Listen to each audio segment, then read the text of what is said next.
Wy'n credu bod ni gyd yn gyfarwydd ar y stori Patagonia, y Wladfa. Ni wedi dysgu amdano fe yn yr ysgolion, mae ar y teledu, phethau fel na. Ond mewn ffordd mae'r stori yma eitha rhamantus ac hefyd mae dweud fel un ochr o'r stori yma. Be dwi wedi wneud yn fy lyfr i yw ychwanegu y stori y brodorol i'r stori y Cymru yn Patagonia i wneud stori fwy cyflawn. Mae'r sefyllfa yn yr arian yn eitha gymhleth yn dweud y gwir. Oedd y Cymru yng Nghymru yn teimlo fel petai oedden nhw'n cael eu gormesu gan y Saeson ac oedden nhw'n teimlo mwy neu lai fel petai oedden nhw'n wedi coloneiddio gan y Saeson.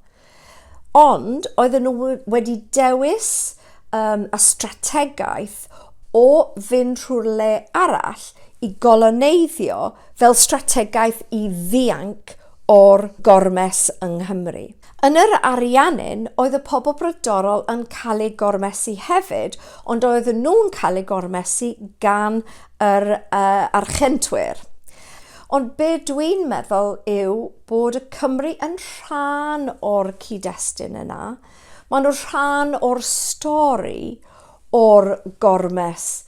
Byddai'n hoffi'r llyfr yn sbarduno rhyw fath o sgwrs.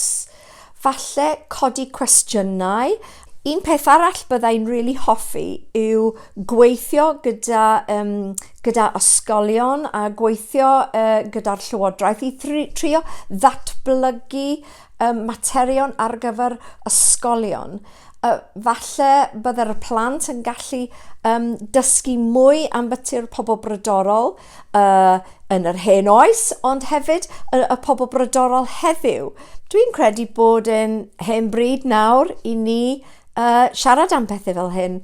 Mae cyd-destun yng Nghymru o'r polisi gwrthhiliol yn plethu gyda fath o waith bod dwi'n gwneud. Ond dwi wedi sylwi bod y gwaith gwrthhiliol, dydy e ddim yn really sôn am y Wladfa, felly byddai'n hoffi ychwanegu y pwnc yma i'r holl cyd-destun o'r gwaith datgoloneiddiol.